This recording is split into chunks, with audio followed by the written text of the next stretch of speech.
Hello, everyone, and thank you for listening to Retold, a Harry Potter podcast. This is a show for Harry Potter fans of all sorts to tune in and have fun living in the wizarding world just a little more. My name is Barry, and every week I sit down with a new guest host and we go through the Harry Potter books 2 chapters at a time. We also have some fun segments filled with lore, favorite lines, movie changes, and at the very end of the episode, we have a spoiler section called the restricted section. Ooh. This week, I will be sitting down with not just one guest, but 2. Crazy, right? You're going to get to hear me and my good friends Ryan and Austin discuss chapters 11 and 12 of the Sorcerer's Stone. I'm really excited for you to hear this episode because I've known these boys for a long time. They're 2 of my really good friends, and we laughed so much during this episode. We had such a good time, and even though they may not be as nerdy or as affluent in all things Potter as some of my other guests have been, that is 100% okay. And actually, I think that makes this episode even better. And hopefully you'll see why. Anyway, like normal, I'll be popping back in to make corrections and to let y'all know what your Quizzitch question for the week is, but that's all I got for now. Please rate and review the show if you can. That helps me out a lot, and share it with any of your Potter friends. And feel free to reach out to me if you want. You can send me a comment, owl post, or howler by emailing me at theretoldpodcast@gmail.com, or you can send me a message on Instagram at theretoldpodcast. Anyway, let's get to the show. See, I know Hufflepuff. I don't care how big they are. Can we find all this in London? If you know where to go. Not that you need it, eh, Potter? Wingardium Leviosa. Wicked. Password. Caput Draconis. This is light.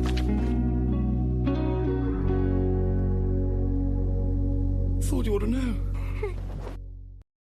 Bam. So it's going now, but that doesn't matter because we can edit out this part through the power of all of We can this. take that out of the conversation. We have the technology. Dude, I have a SpongeBob reference later. You're going to love it. I wonder if you guys caught it too, because there was something that I'm like, that is heavily SpongeBob coded right there. We'll see when we get there, though. We'll see. But all right. Welcome to Retold, the podcast where I retell you my absolute favorite story of all time, Harry Potter.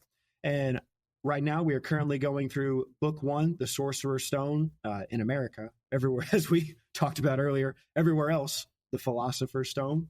We're talking about chapters 11 and 12. Chapter 11, Quidditch, and chapter 12, The Mirror of Erised. So anyway, I'm never on this journey alone. I always have amazing guest hosts with me. And today I'm joined by not just one host.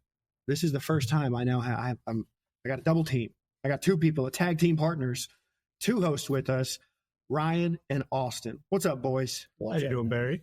I'm fantastic. Ryan and Austin are brothers. That's right. Right? I got that right? I don't think so. Unfortunately. If you hear me refer to Ryan throughout this podcast as Sparrow sometimes, just know that that's who I'm talking about. We've known each other since fourth grade. Yeah, 4th grade. Yeah. And that was your nickname ever since you were in 5th grade, something like that. But Roughly. Over a decade. That's Pretty been your much, nickname. yeah. So, but anyway, Sparrow and Austin, go ahead. I'm calling you that already. Screw your actual name. We're just going nicknames here. But yeah, so as we get started, I just want to say thank you guys for coming on. I'm so excited to have you here. I was like, I want to have both these boys on because we're going to laugh. We're going to have a fun time together. And it'll also be really cool to have 2 people on. And who better than, we hang out and talk all the time and joke around. And so really glad you guys can be here. Really appreciative of it. So Glad to be here, man. Yeah, thanks for the invite. Let's talk about chapters 11 and 12. hopefully the listeners can see what I do. Hopefully they see what I put into this. That's right. Well, we'll go ahead and get started then. So normally, to kick off every podcast, I ask what my co-host's fandom ID is. And it's a concept that I get from this other Harry Potter podcast called Mugglecast. Fantastic thing. People check them out. But basically, how it works is it's like I just ask you what your Hogwarts house is. And you guys have not read all the books. That's correct. You guys were cool enough to read this bit here. So this is also unique because I haven't had a host hasn't read the books yet. Oh wow. Yeah, you got this will be fun. It's a new take. The unexperienced. That's right. Baby's first time. That's right. But this will be a lot of fun. So, but yeah, so I'll ask you what your favorite movie is, because you have seen all the movies, right? Yes, correct. Yeah. So your house, your favorite movie, and how you got involved or how you got into Harry Potter, how you first started to like it. So, Austin, you first. So I am actually a Ravenclaw, surprisingly. Ooh. I took the test when I was in Universal, actually, with you and your now wife. That's right. Bailey. I would say my favorite movie is, I would say the first one, The Sorcerer's Stone, just because it has a nostalgic feeling that you don't get from some of the other movies, especially in the later movies. I just like, well, especially right now, it being near Christmas time, it's very nice watching that movie. Yeah, y'all watched it just last night, right? 2 nights ago. Yeah. Oh, the last one is how'd you get into Harry Potter? So how I actually got into Harry Potter, back in elementary school, we would have like movie days sometimes at school, and they eventually just put on the second Harry Potter, and that's how I first started watching it. I didn't really watch any of the movies after that, but I saw that Ryan really liked the Harry Potters, and I watched one with him, and that's how I eventually got into it. So I was introduced at school, but I was more influenced by my brother. Fantastic. I didn't know that at all. I thought that you had seen the other movies before, or at least like a few other ones, but I got into Harry Potter very late, I would say. So when did we watch the other, like, the movies in unison, to where like that was like the first time you saw it all the way through? Well, it was more recent. I would say like 2 or 3 years ago when we watched all of the movies, but you were watching Goblet of Fire and I joined you. Yeah. And I didn't know what was going on. I was like, ooh, yeah, dragon wizardry. This is cool. That's how I got into it. I never watched them in the theaters when I was growing up, because I was more of a Star Wars guy growing up, but I love Harry Potter. I just love the magical aspect. I'm a nerd, so I love anything that has to do with anything science fiction, I guess you could say. Mm-hmm. Primarily, I am also a Ravenclaw. I thought that was weird that they put us in the same house. Like, when you said that I was supposed to be a Slytherin, like, I can see it. That's what I'm saying. I would have sworn you were Slytherin. I don't really want to identify myself as Slytherin. Not for any, I mean, they are. Do love Slytherins? We love all Slytherins. There's no hatred here. Not all of them. Yeah, Draco, you can get out of here, kid. What I do like about the Slytherin house, though, and what has kind of drawn me closer to wanting to be a Slytherin, is how well dressed they are. No, seriously, like they've got like pins, they've got like extra accessories on them that are passed down from like further lineages, like from their parents or from other people who were also in the same house, that you don't really see in a lot of the other three houses. I thought you were going to be like, what I just really like about Slytherins, what I've come to admire about them, is just how racist and evil they are. I can really connect with that, man. I can get behind that a lot. No, they've got that preppiness that just all the other houses have, but like they have those few other accessories to just be like, I've got the family lineage. Yeah, I mean, you see Draco pulling up in like the 6th movie when he's getting off the bus, or when he gets on the train and he's got that suit. Bro, the black suit, he looks good. He looks good. Voldemort in the train station with the suit on. Yeah. Everybody's like, that's a really weird scene, but it looks good. He's got it on though. He looks good. It looks good. So you're a Ravenclaw. Ravenclaw, and I got started. I would say I was like first fascinated by Harry Potter when I want to say sometime in elementary school, maybe like 3rd to 4th grade. And my mom, like, I saw the movies being played, at least like the first couple ones, because even the Goblet of Fire and everything were still being made, which is crazy to think about. But going through, I would never be able to watch the movies on TV or anything like that because my mom thought it was witchcraft. We were raised in the church and everything like that. So they thought that anything that was related around magic was somehow witchcraft. And I was like, it can't be all that bad. It's funny you say that because, like, my dad felt the same way. And I can see Mark being that way. yeah, and my mom, like, we were raised in the church. My dad's pretty strong Baptist, and, my mom's strong Christian too. But so my dad was like, you're not watching. Like, if it was up to me, and my mom was like, you're watching it. It's amazing.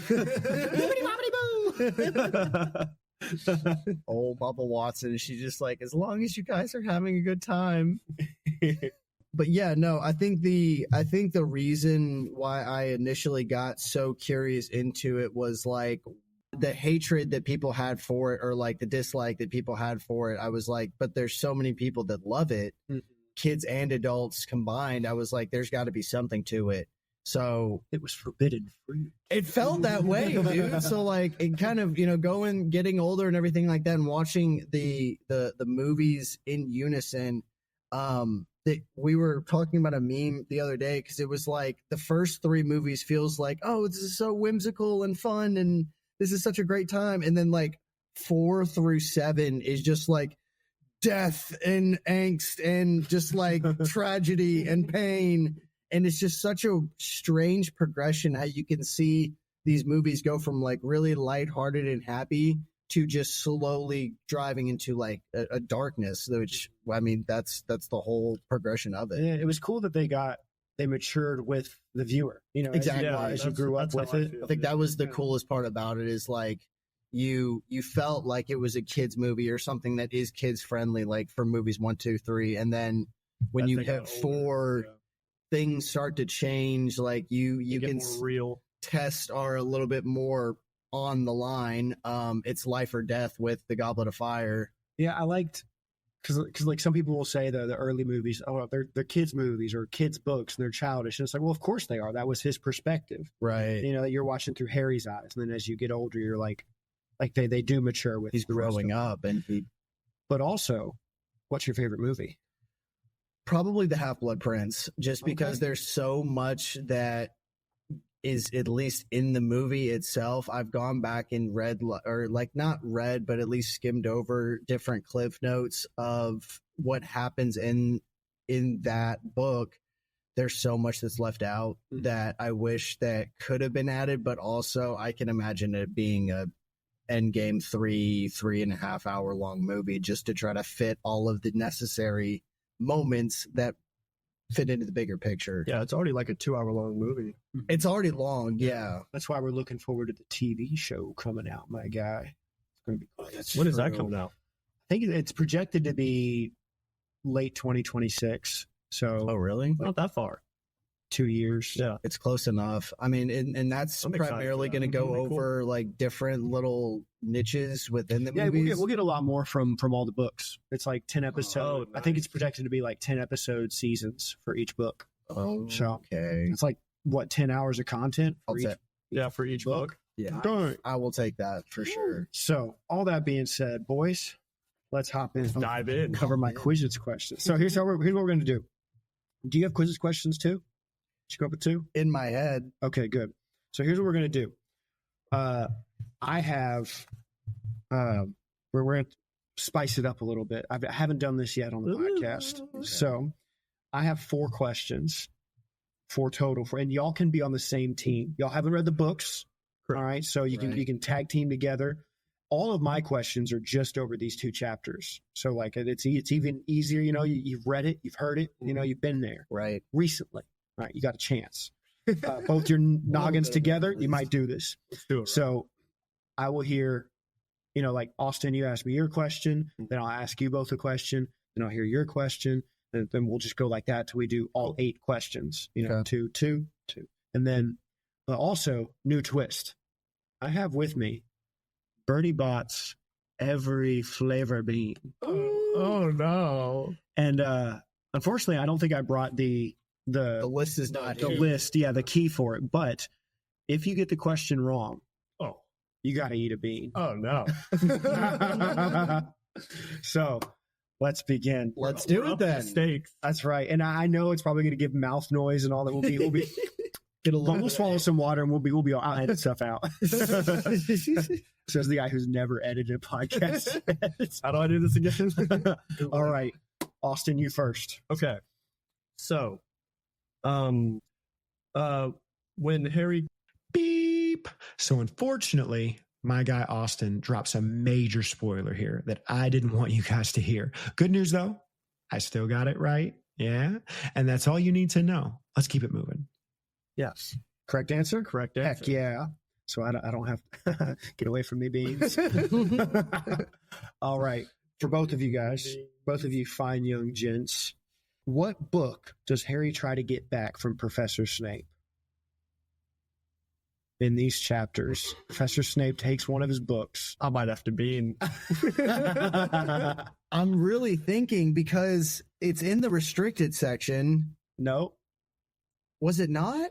no, this was before the restricted set. This is in the Quidditch This is chapter. before he gets the Yeah, before he gets the cloak. Oh, this is before he gets the cloak. I mean the bean. I'm also It was eating a Quidditch Through the Ages. Quidditch Through the Ages? Mhm. I would have never guessed that. That looks like a cherry flavor. This looks like a safe bet. Yeah. I'm going with On the salt next ones, colored. I'm randomly grabbing one for both Should've- of you. Oh no, Good one. Oh no.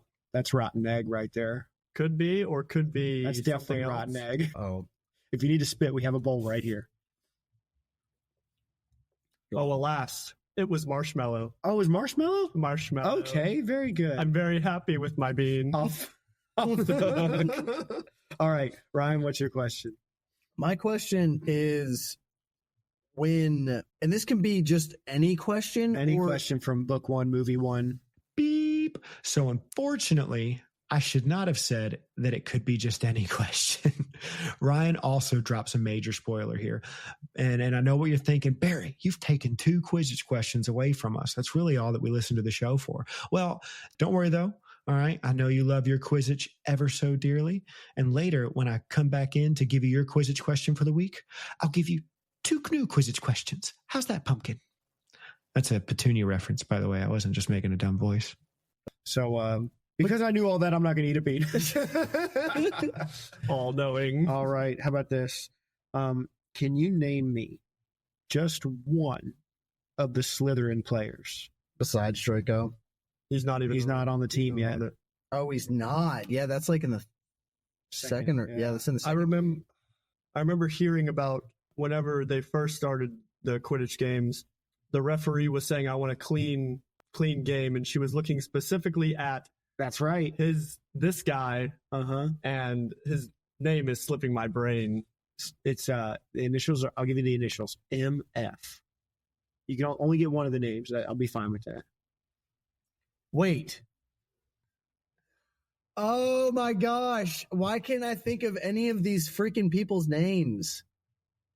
Are you gonna be? I'm beating. I'm beating. I will pick. It's Marcus Flint was his name. Marcus Flint. There's also That was the team captain. yeah. There's also Adrian Pusey, and then the other one. Oh, the Seeker was I forget at the time, but we'll read his name later. Okay, so haven't looked at these 2. Oh, that's green apple. I don't know what the heck that is. Oh. Ryan's about to That get looks like a something rotten bad. banana. I'm eating half of it. Oh. What is it? It's some banana flavored. Okay. I did get green apple. So we could call out. Yeah. All right, Austin. That's a good- Your question. Okay. How did Harry catch the golden snitch? With his mouth. With his mouth. He, no. Ate that thing up like That's the right. beans. That's right. Okay. What do Fred and George call themselves instead of Fred and George? Those are the Weasley brothers. Yes. You know what? Forget that. I'll make it even easier. What's the name of their older brother? The one that's at Hogwarts right now. Fred, George, and what is their brother's name? Comes is All right. How about name any other Weasley sibling besides Fred, George, and Ron? Any other? What's his sister's name? I'm just thinking that. Right. This is really showing how much I know. No, about Harry seriously. Potter. No, because it's like he brings up her name. So Ron brings up her name all the time. What is that girl's name? I think it's bean time. Give me a boys. bean. Jenny. Jenny. Oh, Gosh. Oh, it's another green apple for you. Switch me. Okay, you can take that. I was one. thinking like. I'll eat a green apple. Jenny. That's This earthworm or vomit. I'm pretty sure. Earthworm. What did you get? Let's do it. Oh, He spat it back out for listeners. Oh, Mine wow. hasn't been foul yet. What was yours? I don't know. Probably That- vomit. It Looks definitely, like vomit. definitely tastes like it. I don't know what that was. It had a hint of marshmallow. I think it was like roasted marshmallow. Ooh, very good. So I got 2 marshmallows. Yeah, All right. toasted marshmallows. One more question from you boys. Ginny. Ooh, Ginny Weasley. I'm still stuck with that. I can't believe that I didn't know what that was. Do you enjoy this? Oh, I do. Embarrassing your. It's a lot of fun. Everybody's gonna be laughing. Listening. So let's see. What was the movement that, and I'm going to point this out to you because you'd only know this. What is the movement that Harry's broomstick did that almost threw him off? It bucked.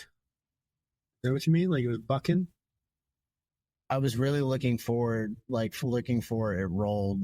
It rolled? It rolled, like that's what they were saying that happened in the book. Is it like he rolled like 3 or 4 times and that was like And he was like hanging from. he was the just tree? hanging on for dear. You know what? We'll say that I was wrong. And Yes. I'm gonna eat a bean. I just wanted you to eat a bean. But it You're- did, you're over there. buck too. How old was Harry whenever he drank a beer? It's just a random thing. What is that? It's dark green. That Ugh. looks concerning. That looks like mucus, oh. like solidified mucus. I don't know what it was, but it tasted good. That's good. Yeah. So Let me see a sour. I made it out We alive. only had 1 foul bean. You have one more question though, boys. Let's see. Oh no. no. Oh no. I'm gonna pick an easy one because on here I've like they're not gonna get these right. Like one of the ones I had was what was the final score of the Quidditch game? Oh, 170 to 60. What? Oh my! After all the ones you got wrong, Right, exactly. I did not expect you exactly. I'm over here like, wow, he actually remembered that. holy The only crap. thing that I remember I'll primarily eat a bean. from that, Yay! the one thing that I will say on that is like I remember whenever that whole thing was happening with Harry, like they had scored. Oh, buenos noches. You keep saying what you're saying, and then And we'll this. talk about this. The snitch is 150 points, right? Mhm. Yes. But I just remember that Slytherin scored like 5 times while. Yeah, we'll talk about that because that's just This is cheap, bro. Like, Yeah. what are you talking make it take it about? rules right there. Yeah, It's exactly. boom, boom, It just- boom, boom. It just felt It's like like that scene in MASH. and Nash. That's literally what I was thinking of. It's just like him, like. All right, we'll talk about it when we get there. All right, so this bean, it's the same one you spit out of your mouth. It's the same type, so we'll see. We got a 50-50 shot. I'm opening up my water before, Yeah, be just in ready. case. before I even. It does have an aftertaste, so we'll tell you that. That's upsetting. Do you want That's to? upsetting. Do you want to take one of these other beans to like I clean the would, taste out of your mouth? Take clean a, my a palate. solid color bean. Can I have a fun bean just for funsies? Yep. I spit the bean too. Yep. Normally I do swallow them, but I'm like, I don't want to do that now. Oh, that's definitely vomit. Oh, Yeah. oh it's my got goodness. That, it's got that strange. I want to see what that vibe is. I want to torture myself. I just want to see what it's like. I do this on my stream too. All right, when I it's too die, deep. when I play a Harry Potter game, Oh, that's anytime I die, I'm like, I'll have a bean now. I did this other Punish thing too myself. when I was like, when I first started, I did any new chatter, I would eat a bean. And then I'm like, I'm done with that. chatter. Like anybody that first time chatter hopping in. Oh, hey, no. it's like That can get. That can get. And then now I'm a like, lot. if I die or if somebody subscribes. Okay. Yeah, that kind of cuts it down That's a little cool. bit more. You didn't get it. No, there's not one on the top. I'm not gonna go digging through his beans. You can dig through my beans, bro. I'm looking. I got another toasted marshmallow. Stick your fingies in my So beans. nice. I don't see one. Oh, it's at the bottom. Yeah, that's all right. We'll go ahead and get started now. Here we go. So here's how it's going to work. We already did our intro. We did Quizzitch. It was a lot of fun. Oh, and I think you guys got one right. One right. One right out of the 4 questions. And I got 3 posed to right. us. Yeah. Okay, so that changes it to. I was down 1. Oh, so So now I'm keeping up score. 2. Yes, from every single episode. Oh, okay. So now I'm up 2. I need to write. When I go back through, I will update it future Barry will come in and be like, score right now is blank to blank. Ahem. The score as it stands is 14-13. So, in an incredible display of Potter knowledge, I have made a resounding comeback. Was it against people who haven't read most of the books? Maybe, but that's not important right now. Really, good job, me. Anyway, I'm here to 1, let you know the answer to last week's Quizzitch question, and 2, to deliver unto you your Quizzitch questions for this week. And as promised, I'll have 2 for you. But first, last week's question. What secret passage did Fred and George discover in their first year at Hogwarts? The answer to that question was the one behind the statue of Gregory the Smarmy. So if you got that right, good job. Proud of you. If you got it wrong, be better. Anyway, questions for this week. Your first one. All right, this might be a little difficult, but what was Seamus having for breakfast on the morning of the Quidditch match? All right, there's a moment where he encourages Harry to eat his breakfast to keep up his strength. Harry isn't hungry, but he watches Seamus eating this on his plate. All right, so what was Seamus eating the morning of the Quidditch match? Your second question. Why does Percy chase Fred and George around the common room on Christmas night? All right, they did something to upset him, and he chases them. What was that thing? Anyway, those are your 2 questions. You can submit your answers to theretoldpodcast@gmail.com, or you can message me on Instagram at theretoldpodcast. Anyway, back to the show. Here's what we're going to do. I will do my retelling of each chapter. We'll start with just our overall thoughts. Hey, what'd you think just in general? Did you like it? Then I will do my retelling, which is like a play-by-play, scene-by-scene of the whole chapter. During that time, you fellas can chime in whenever you want, or you can let me ramble for however long. Doesn't matter. I got a lot of stuff here. Fair. And then at the end of each chapter, we'll say what our favorite lines are, what, bits of the chapter that we like the most. And we'll also say, I will also highlight have a Transfiguration section, which is changes that the book made or the movie made from the book. And then we will have a golden snitch section, which is lore and tidbits, stuff like that of, oh, so you might not have known about this, or this person's name was mentioned, or this object was mentioned. What is that? And I'll explain that. That's probably going to be my favorite part. Yeah, it's a lot of fun. I love the lore. And then we'll do all that same stuff for the next chapter. But at the end of the episode, we'll get into the restricted section, because this isn't necessarily a spoiler-free podcast, but we are trying to avoid like saying the major things, because we're trying to keep the spirit of each book alive. Mm-hmm. But in that restricted section, it opens up. It opens off limits. We're Harry and then what's it called? Invisibility cloak. I got to remember a lot of words, but we're Harry and the invisibility. I get it, man. It's a lot of names. Let me, before we get going, I'm going to grab you guys paper in case you want to take notes on anything. I know you got some. Thanks. I'm super disappointed in myself. Why? We didn't get a single one of those questions right. Yeah, dude, I'm not. Dude, freaking Jenny, I didn't know her name. Jenny. And she's the one who beep. All right, so let's go ahead and get started. Overall thoughts. What do you guys think about Chapter 11, Quidditch? I liked how they portrayed the game rather than the movie. Especially the version that I listened to, just because it brought like a sound effect, it brought like certain sound effects, and it sounded like you were listening to a sports event on a radio. Like you heard the crowd cheering, you heard the announcer with like a megaphone or like a microphone kind of cool sound effect. It was very nice. They do that in the Quidditch Through the Ages audiobook. So she came out with like that book we were talking about earlier. She actually wrote a book for that, and it tells the story of certain games, and they do all of that. Everything you're talking about is in that version too. That's so sick. But it did strike me as funny. Like, that's insightful and I love it, but it is funny that you say that, because you're like, it feels like a real game. And I'm like, I mean, it did. The watching the movie though also adds all those things. And watching it. Yeah. I mean, it definitely does. But like when there's more to the imagination. It feels unique. It does. So it's a different experience on it. Yeah. I agree. I do say. Where did I put my thoughts? It was a little quick, and I was upset about that, but I was also happy because as far as note taking, I was like, oh, thank goodness. I was a little upset about Harry's broom, and not for the reason you guys think. On a previous episode, I did a golden snitch thing on the Nimbus 2000, and it said, like the people who sell the Nimbus 2000, they have a little marketing description for it, and one of the things is resistant to like Dark jinx. magic. Not dark magic, but it said like jinxing and stuff. And I was like, apparently not. Yeah. Well, And Hagrid highlights that. Hagrid highlighted that. He was like, well, this Nimbus 2000 is supposed to like be against or resistant to jinxing. So that like it can't be the fact that It's got to be some serious juju. Yeah, I was about to Right. say, Yeah, like, juju. is it just because of He's Just 'cause doing he's- some dark juju. dark on it. magic? I will also say that I'm very happy that Harry gets some time to shine here. There's a certain moment in particular I'll highlight as we get there. But anyway, let's hop into it. So, Chapter 11, Quidditch. Again, stop me whenever you want, boys, but here we go. It's freaking cold. It's November in the Scottish Highlands, so who knew? Hagrid can be seen defrosting some broomsticks out on the Quidditch field. I want to know how he's doing that, because he's not supposed to use magic.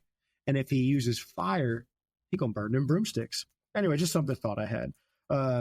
Quidditch is like college basketball because their season starts in November. And Harry's first game will be against Slytherin, which is a big deal because if they win, they'll move up into second place in the House Cup. The secret that Harry is the new seeker has got out. It's not secret anymore. Harry, busy as he is finally appreciative of the fact that Hermione is his friend. Why? Because she does his homework for him. Harry reads Quidditch Through the Ages, which is not calm his nerves at all. It mentions how there's like people. Do you guys remember that part? It said he learns there's 700 ways of committing a Quidditch foul. All of them happened at one World Cup match. Seekers get hurt a lot. Accidents often happen to them. Nobody has died, but some referees have been known to vanish and turn up months later in the Sahara Desert. how Right, how like the what? referees That's so happen? concerning. Because Like, players are like, I mean, think about it. What happens in our Muggle world? Watching some football games, like refs ruin that game. You know, they threw. oh, It's just bad. Blame it on the refs, and then they're like, all right. I'm about to get over. So they're a little upset with him. Hermione is a little rascal now, and she's got a taste of breaking rules after what happened with the troll. Yeah, So- she's kind of okay with it. Yeah, so breaking rules and lying to teachers, she's doing all that now. She's unstoppable, as evidenced by her doing magic outside the classroom. Now, you guys might not have known about this, but you're not supposed to do magic in the hallways. You got to keep it to the classrooms. She's out here shooting blue flames everywhere out on this cold day, and that's not okay. The gang is cold, so she conjures up these really cool blue flames, and they're trying to stay warm. And they're all chilling outside with said flames when Professor Snape comes up and is like, yo, what y'all doing? He takes Quidditch Through the Ages from Harry. He's like, you can't have library books out of here. That's what it was. It was Yeah. Quidditch Through the Ages. Then he takes 5 points from Gryffindor, and off he limps. that it's not. you can't have that library book. So he's got a limp, by the way. That's important to note. I like They're like, what Snape happened to has his a limp? leg? I like what Ron says. He goes, Harry says, wonder what's wrong with his leg. And Ron says, don't know, but I hope it's really hurting him. Like, I hate this guy. There's a lot of funny quips in these books that aren't in the movies. It's wonderful. Later, in the Gryffindor common room, Harry and Ron are basically using Hermione like ChatGPT to do their homework.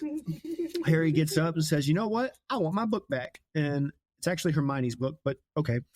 Ron and Hermione are like, okay, good luck with that. They say, better you than us. He goes down to the staff room, knocks, and no one answers. Harry thinks, maybe I can just sneak on in there. You know, no teachers around. If nobody's opening the door, maybe nobody's in there. I can sneak in there, take that book, and get out. So Harry opens up the door. And he sees something awful. Now, I'm going to read this, and I'll listen to it later. But when you read this line by line, it sounds bad. So an horrible scene met his eyes. Snape and Filch were inside, alone. Oh. Snape was holding his robes above his knees. Oh. And then it just stops there. Well, one of his legs was bloody and mangled. Filch was handing Snape bandages. So Harry's like, what the heck's going on there? My question is, why didn't Snape go to Madame Pomfrey? You know, why didn't he go see the nurse? Why is he having Filch, guy who can't do magic, bandage him up?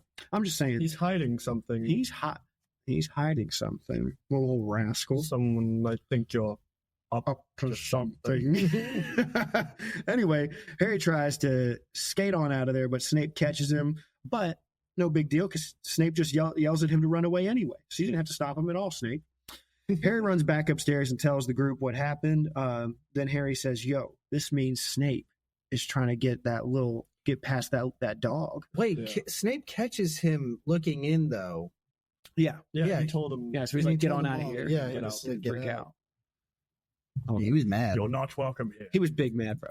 62. I mean, yeah, if his leg's all bloody, then he catches I don't one want of, you to see one me of like his this. students coming in. He's like, get out of here. I can't let you see me like this. In my weakened state. So Harry runs back up there. He says, yo, this means Snape's trying to get past that dog. And the whole troll thing was probably just a diversion. Hermione thinks that's crazy and that Snape wouldn't do that to Dumbledore. Ron says, shut up, Hermione. He definitely is. But what is the dog guarding? Basically, what the dog doing? What's the dog What the dog doing? What the dog doing? Later, Harry's trying to go to bed so he can get plenty of rest for the big game the next day, but Neville is snoring pretty loud, and Harry can't stop picturing Snape's face, which I get it. I couldn't sleep if I was seeing that either. The next morning, everyone is hyped for the Quidditch match except Harry. People are in the Great Hall having a wonderful breakfast. Hermione's trying to get Harry to eat, but he don't want to eat anything. Seamus says, Harry, you better eat. Seekers are usually the ones to get bruised up from Quidditch games, so you'll need all your strength. And Harry's like, gee, Seamus, thanks for saying that. Yeah, thanks. words of I encouragement. appreciate that. Also, I never got the whole, like, you got to eat to keep your strength up thing, because obviously in a first world America, like, we're eating all the time. But, you know, when people are saying, like, you got to eat before the game to keep your strength and all that stuff, like, I'm anytime. lethargic. Dude, anytime, that's what I'm saying. Yeah. Anytime I would eat before a basketball game, before a cross country meet, whatever, it wasn't good. You're Yeah, it was sluggish. not- It wasn't Yeah, good. It's not. I also eat terrible, like strictly Zaxby's and Coca-Cola diet. So that might have something to do with it. Maybe a monster before the game That's wins. right. that would help so much. 11 o'clock rolls around and they do early games, apparently. They're not like tailgating all day. They're just like 11 o'clock. They say everyone is out there, like, and the whole school is out there watching the game, and I don't buy it. Seeing a bunch of teenagers waking up at this time, going out there. No, It's freezing cold outside. unless they don't got nothing else going on. Right. Ron and Hermione sit with Neville, Seamus, and Dean. I like how it says Dean, the West Ham fan. Like, that's his The West distinction. Ham fan. Yeah. So in an earlier chapter, Ron and Dean argued about what was better, soccer or Quidditch. And Dean was a fan of the Quidditch team, West Ham. And this book does certain things like that sometimes, where, like, earlier, to make fun of Percy, Harry recognized Percy as Percy the prefect. And then there's a scene when Hermione and Neville go into Harry and Ron's train compartment, and they ask, hey, where's Neville's toad? They're like, we don't have his toad. And they leave. And when they leave, the narrator says, so Hermione and the toadless boy left. The toadless boy. And so when it says Seamus, or Dean, the West Ham fan, that's what it made me think of. They make a cool banner for Harry, and I love it. Like, I love this banner. It's such a sweet moment, you know. 'cause Harry Potter for president. literally, where is it? I thought this was so sweet. So Harry thought Flint looked. Oh wait, no, not that one. Out of the corner of his eye, he saw the fluttering banner high above, flashing "Potter for president" over the crowd. Potter for president. His heart skipped. He felt braver. Oh, I love that. I love that they did that for him. It also shows like a Gryffindor lion, and that's pretty cool too. Yeah, That's pretty cool. So Harry 2028. Until the broom starts getting wacko. I'm not so brave anymore. I'm gonna die. Down in the locker room, Wood's giving his team a speech. He forgets he's got women on his team. He says, okay, men and women, said Chaser Angelina Johnson. He goes, and women. Fred and George make fun of his speech. They go out to the field. Madam Hooch is the ref, and she's like, y'all better play nice, you hear? And Marcus Flint, he's the captain of the Slytherin team. Remember that name, Marcus Flint. He's the captain of the Slytherin team, and he's got to be ugly as frick. Because Harry says he looks like he has some troll blood in him. The whistle blows, go, go, go, when the whistle blows. And off they go. They all shoot up in the air. We get a running commentary of the first score of the game. It's a funny moment when everybody loves it when Jordan Lee Jordan talks about how attractive Angelina Johnson is. Oh yeah, She's quite attractive. Ryan was like, he just had to throw it in there. Stay risen. Couldn't leave it out. This is the announcer, right? This is the announcer. It's This the is Lee announcer. Jordan. She's quite attractive as well. Lee Jordan. Sorry, Professor. All right, that's one of them. Yeah, so he's like, dang, she looked good.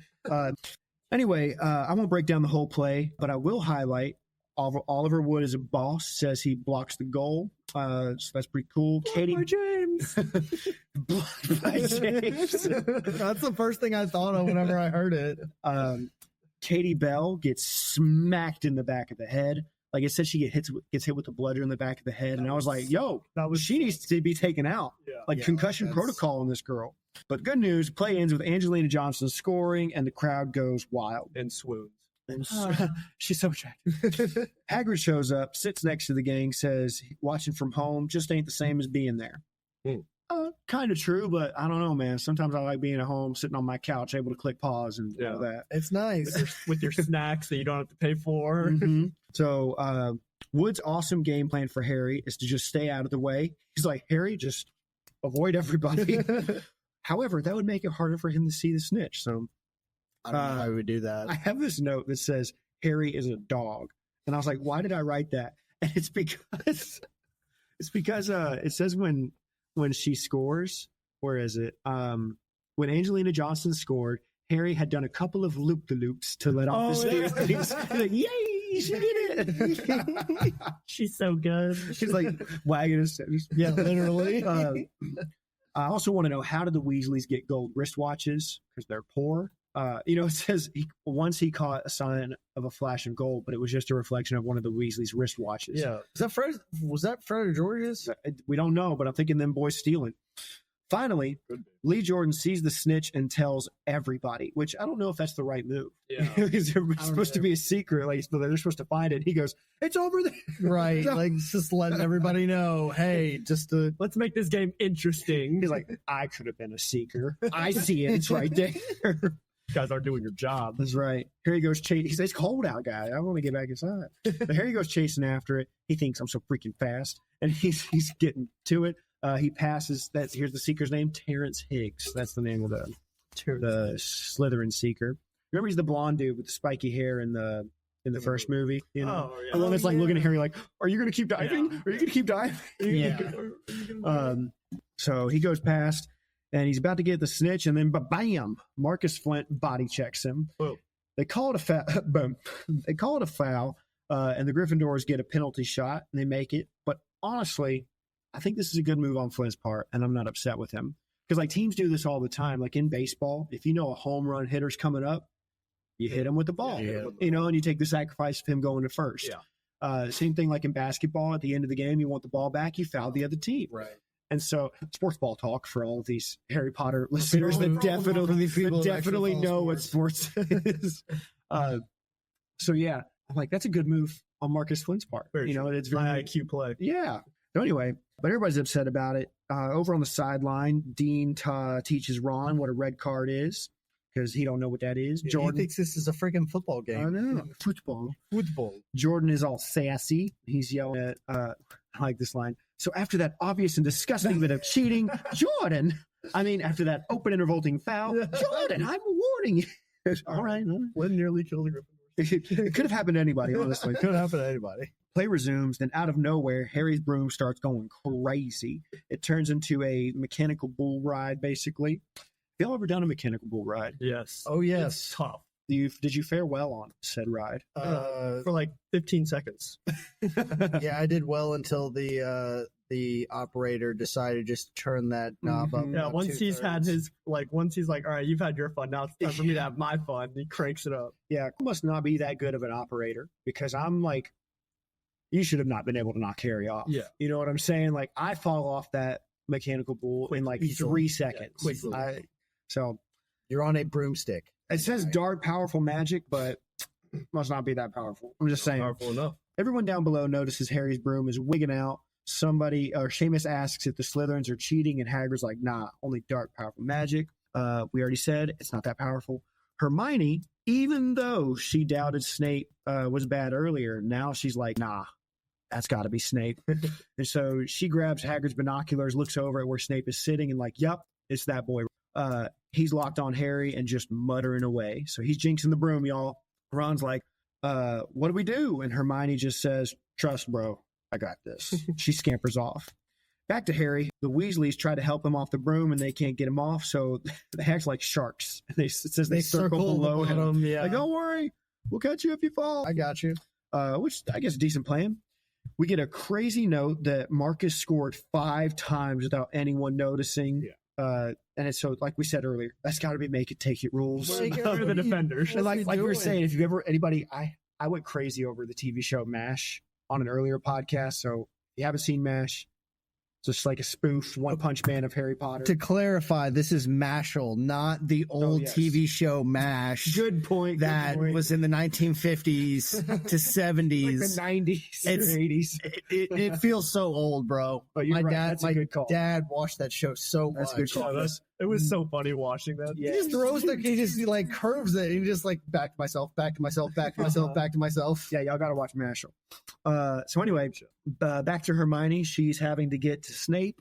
She's going so fast and so recklessly, y'all, that she doesn't even notice. Like, she doesn't even say sorry when she knocks over Professor Quirrell, a teacher. What a jerk. Oh, jeez. Can't believe you do that. Anyway, she lights Snape's robes on fire with those nice little blue flames she was using earlier. So this is funny. She waits for people to notice that Snape's robes are on fire, and then she takes the fire back. She's like, I'm just kidding. she takes it back. I heard that in the book. I was just like, wait a second. She just like put it back in a jar. She's like, give it back right now.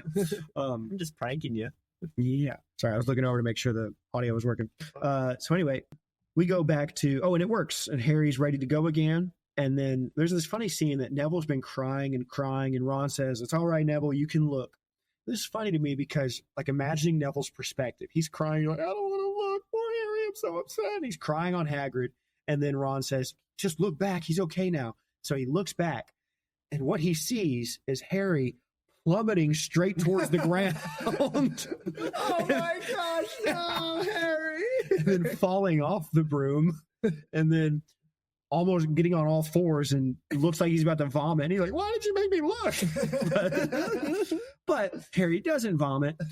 What does he do? He spits out the golden snitch. He caught it in his mouth, and Gryffindor wins. And what did they win by a score of? 170 to 60. That's correct. That's correct. It's chaos out on the field. People having a good time. But Harry, I really like this. He isn't there for this. He is back at Hagrid's having a nice cup of strong tea. Now, I'm wondering, that's what I'm saying. Why is it strong? We know Hagrid has somewhat of a drinking problem. Victory shot. Oh my gosh. So what this made me think of was when I was a kid, I didn't have any alcoholic beverages for even after I turned 21, quite a while. And I would always tell people like you do if you don't drink. Oh, I don't drink. I don't do that. It's like doing Just to make sure you know. It's like doing CrossFit. You got to tell people. Oh, I don't do that kind of stuff. Well, there was one day I was at home and my twin sister was visiting. My mom was in the kitchen. Me and Hannah are talking. My twin sister, we're talking. And she said, Barry, we're past 21 now. Have you what have you gotten? What do you like alcoholic wise? And I was like, oh, I haven't drank anything. I've never drank. She goes, what? I said, yeah, I've never drank. She goes, yes, you have. I said, no, I haven't. She goes, Barry, what do you think was in that special tea Mom used to make for you whenever we were sick? And I was like, what? And I look over at my mom, and she's over at the stove cooking something, and her eyes are wide, and she's like refusing to look at me. I was like, Mom, tell me the truth. She just walked in. She's like, I don't know what Hannah's talking about. Yeah. So I've been led astray all those years. Hey, man. If you don't mind me asking, what that's was medicine? I think it was probably whiskey. Whiskey? Yeah. Something like that. A little bit of whiskey. Was it good? Was it good tasting? The tea was great. Really? No, it's Made my throat feel so much yeah, better. exactly. I've actually had that where you put like a little bit of whiskey in hot tea, just enough to where you get that that true The warm warmth. feeling. Well, y'all had me put it in butterbeer. Oh, it's delicious. It's delicious. You're making me want to go back to Universal. I got a week left on my passes. Let's go. One of y'all can get like just I'm just face kidding. mask of Bailey, and you can get in for free, like what you did during my wedding. That was so funny. Well, listeners don't know is that during my wedding, I did a lip sync dance for my wife, and at one point Ryan came out playing the character of my wife, and all that entailed was I printed a picture of my wife and cut out the holes in the eyes. Actually, no, you cut those holes so Yeah, I you can cut see. the holes out. Yeah, I remember you were like, "How am I going to see?" I was like, "I don't know. You just That's a hold the good paper in point. front, you'll be all right." And when you came out, it looked like a horror show. Yeah, It's just little slits. It was like, It was like a hello. demon. I was like, oh, hi, Bailey. So anyway, Ron says it was that bum Snape. He was cursing the broom. Hagrid calls rubbish. Rubbish. Harry says, yeah, well, why'd he try to get past that three-headed dog? And Hagrid says, who the heck told y'all about my good boy Fluffy? And they find out the dog is Hagrid's. Hagrid almost lets slip that what Fluffy is guarding, but he doesn't. But he does let slip what to asleep. That's right. That's later. Yeah, that is later. Hermione has changed her mind about Snape. That's all right. And while they are arguing about it, Hagrid accidentally admits that the thing being guarded is none of their business, but it is between Albus Dumbledore and Nicholas Flamel. And Harry's like, gotcha. More info, baby. So Hagrid is upset with himself, and that's the end of the chapter. Yay, we made it through the first chapter. Woo! All right, so right away, boys, do you have any favorite lines from this chapter? Oh, absolutely. Let's hear it. You already said my favorite line, but I'll say it again. Yeah. When the announcer was talking about the foul committed. So after that obvious and disgusting bit of cheating, Jordan. I mean, after that open and revolting foul. All right, I'm sorry. All right, Flynn nearly kills a Gryffindor seeker, which could happen to anyone, I'm sure. It could happen to anybody. I'm This sure. happens to anybody. Like, I don't know what you're talking about. Ryan, did you have a favorite by far line? my favorite. I think probably like my favorite line was like Hagrid coming back and being like, it can't be dark magic. I mean, like the Nimbus 3000, it's like it's the best broom out there. Like I don't know how, but it is getting messed up. So With some super dark. super dark magic. So I don't know. I thought it was funny how arrogant he was about it. Couldn't have been that. Which Well, Obviously, Snape. My favorite line had it on 185. Nobody has my copy. I do that every time. And I see the copy, like nobody's reading this copy. a little read along. That'd be cool. But it was the one I read earlier when it says, out of the corner of his eye, he saw the fluttering banner high above, flashing Potter for president over the crowd. His heart skipped. He felt braver. And I love that because, like, again, it's this kid who's had no friends his whole life, who's been abused by his caretakers, who's never felt special. And in this moment, not only is he like the star player of the team, but he's got his friends in the crowd that have gone to all the effort of making him this banner. Yeah. And it's like, yo, that touches. It's a very I love- heartwarming line. You guys actually care? Yeah. It's like, you do care. That wasn't the SpongeBob thing. We'll get there. we'll We're get almost there. We'll get there. Don't say it whenever, like, don't say that it's the SpongeBob reference. I'll No, try you to don't. look it up You don't as have I to. roll. You don't have to like specifically say that. If we miss it, then you got it. I'll say it because I have a note about it right after I say it. So I'll say it and then I'll stop. Wait a second. And then pause. So now, See if you catch our it. and that's all the favorite lines I have for this one. Yeah, me you too. know. But our Transfiguration section changes from book to movie. Again, not too many because it's a short chapter. Mostly what you'll notice with these books is that, especially these early ones, it's not necessarily that they change things, they just omit things. So they don't include certain things. Okay. But still, in this one of the big changes is that like there's no staff room. They don't go to the staff room, and Harry doesn't go there and see that Snape, like, to check on him to get his. Yeah, they his book never. back. They never brought that in there. Yeah, instead, that's where he sees Snape with his scarred leg. Where he actually sees that is the night of the troll attack. Like when Troll walks in, yeah. and he looks and like Snape's like ankle is exposed, the little harlot. and then he, like, Snape sees, you're looking at my ankle. when he covers it back up. Stop it, you child. So that's one big change.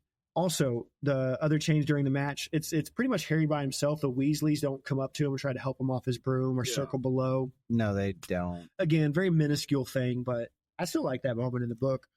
And we also don't get no surfing Harry in the book. You know, Harry doesn't do a little surfing thing and then get the broom. I actually like that change. I love that change. Instead of Harry just diving for the broom. It's such a cool moment in the movie. It makes him look like he's super skilled. He obviously is super skilled.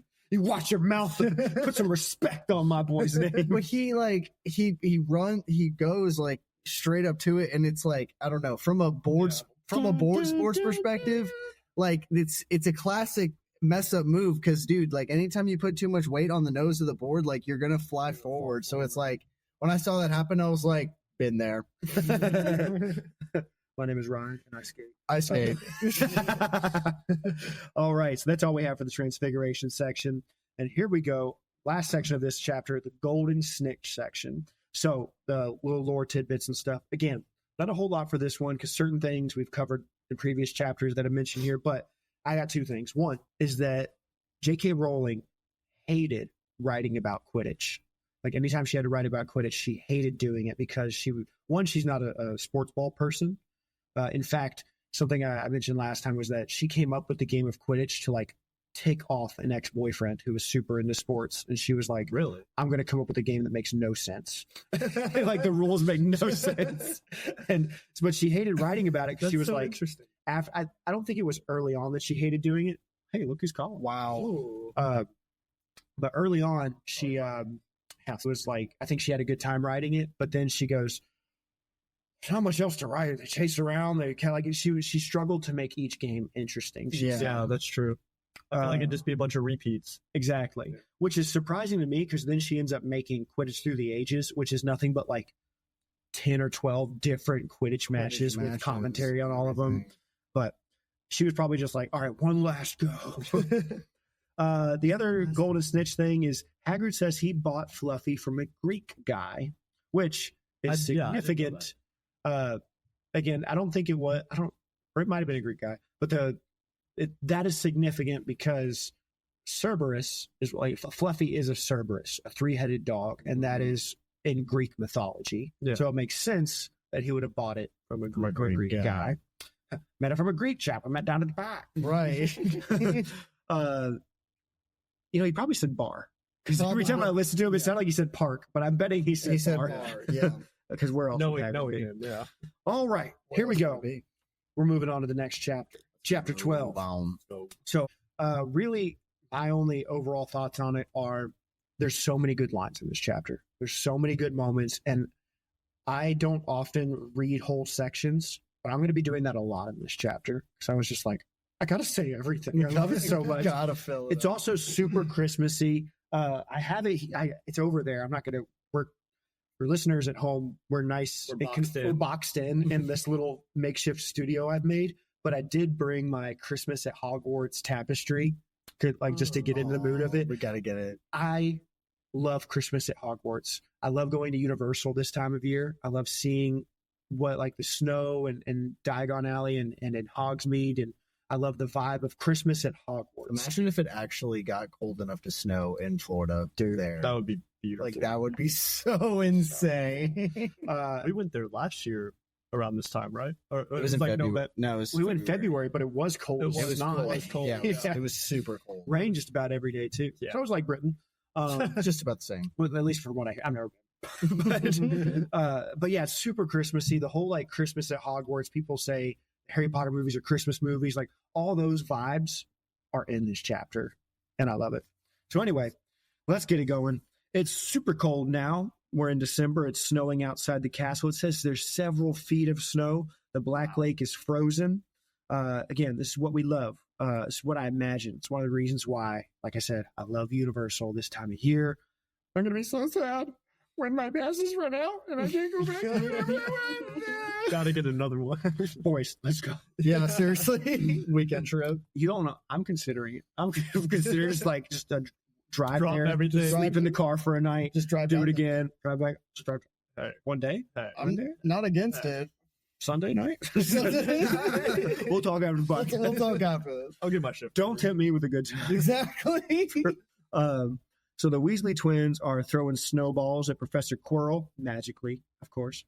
They've enchanted them, and they're like, hey. Who's throwing those? Put a stone inside one. Gosh. The poor owls are freezing their little booties off. They're delivering the mail, and they're having to be like de-thawed when they come back in. The Great Hall is warm, but down in Snape's dungeon, he's trying to freeze those little kids. They can see their breath. Malfoy is being a right jerk, making fun of Harry for not having a proper family to go back home to over the Christmas holidays. Again, he's like the douche. worst bully. No, like, Yeah. Not even clever insults. no, It's it's just, not. It's just you're an orphan. your parents are dead. I'll tell you what though, I'd want to stay because they say that it like he says it as an insult that Harry's staying at Hogwarts over the Christmas break. If I'm a student at Hogwarts, I'd want to stay there at least once or twice. Yeah. And if it's good, I might stay there more. Yeah. Again, I'm gone from my family for like a whole year. Like it's like 10 months out of the year that you're gone. Yeah. But at the same time, I got to see what that's like just one time. Yeah, and Just with gotta see Harry's what it's lifestyle at home. Oh yeah, Harry doesn't give a frick. Yeah. Yeah, Harry says he doesn't actually care. Yeah, he says he didn't feel sorry for himself at all. This would probably be the best Christmas he'd ever had. Literally. Yeah. So Anywhere's better than being at that house. yeah, but I'm just saying, like for me, that's not an insult. Like I want to check that out. Yeah, absolutely. And it's made more clear through the chapter as we get amazing Christmassy vibes. And it's wonderful. It's wonderful that we're doing this episode right now. Because what? Christmas is in We're 8 days away. 8 days away as of the recording of this podcast. So anyway, Malfoy tried to insult Harry for winning, but that didn't work. Saying like he made fun of him, saying like they're going to replace the Gryffindor Seeker with a big mouth frog or whatever. And everybody's like, bro, he won. Shut up. I don't know what you're Yeah. talking about. And so like most people are actually impressed with that. So Ron is staying too, though. Yay. And so are the other Weasley brothers because Mama and Papa Weasley have scraped up just enough moolah together and they're going to Romania to see Ron's eldest brother, Charlie. Charlie. That's right. They leave potions and they go to see, or they see Hagrid in the hallway just carrying a giant fir tree with his bare hands. Jeez. A beast. Yeah. He's a beast. It made me think of, y'all haven't seen it yet, but the new movie, Lord of the Rings movie came out, War of the Rohirrim. And one of the main The animated one? Yes. It's amazing. But one of the characters in that movie, his name is Helm Hammerhand. Wow. Sounds like a beast. He is a beast. And there's a scene in the movie. He's on this bridge and dudes are coming up to him. He has no blade, no weapon, no hammer, no nothing. He's just got his knucks. And he's giving these people All the hands. business. Like he's poof, poof, just knocking them off the sides of this bridge. It's crazy. That's what I thought about when it says like Hagrid's manhandling a giant fir tree by himself. Ron offers to help him, but honestly, what are you going to do, Ron? Yeah, what are you going to do? Getting crushed. And Hagrid, he thinks the same thing. He's like, no worries, little man. I got this. That makes me think, too. I didn't even write this down. It made me think of when there was one time I was bench pressing at the gym, and the weight fell on me. I could not get it up. And it was back at the Y. And this girl that I knew, who's my age, she comes over, and this weight's been on my chest for like 10 seconds. She appears over me. I just see her as I'm laying down on this bench. She appears over me. She's like, need some help? And I was like, obvious. I was like, yes, please.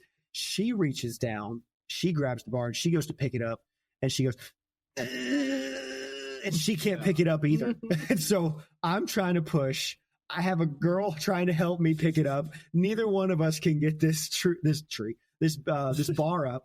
And then all of a sudden, this giant jack dude comes over, one-handed. Wow. Grabs the middle of the bar, like right on my chest, like that. And he picks it up, puts it back. Like, again, with my help. I know. But still, it didn't look still, good. it didn't. And he just goes, you all right, little man? And I was like, yeah, thank you. Yeah, thank you for the help. Yes, sir. My ego just exploded. Yeah. So anyway, Malfoy comes along, calls Ron a poor, and Ron says, you know what? I about had it. And he takes a dive at Malfoy. Hagrid tries to stick up for Ron to Snape. Snape comes along and is like, hey, no fighting. And he's like, hey, Malfoy provoked him, making fun of his family. And Snape's like, Be that as it may. be that as it me. Obviously, I knew that. Obviously, it's against the rules. Even still. So he takes 5 points away from Gryffindor anyway. Be glad that it isn't more. That's right. Is that you, Snape? Alan Rickman? Harry and Ron are ticked off about Snape and Malfoy, but Hagrid, light of joy that he is, says, cheer up, y'all. It's nearly Christmas. And he tells them to come check out all the work that he and the others have done in the Great Hall. So off they go. And I want to point out, it says McGonagall, Flitwick, and Hagrid are the only staff members in there working on this, doing the decorating. The heck are all the other staff people doing? Yeah.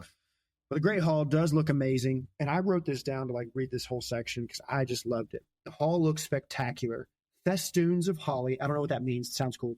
Festoons of holly and mistletoe hung all around the walls, and no less than 12 towering Christmas trees stood around the room, some sparkling with tiny icicles, some glittering with hundreds of candles. And it goes on, but this, again, it's so magical. Gorgeous. It's so wonderful.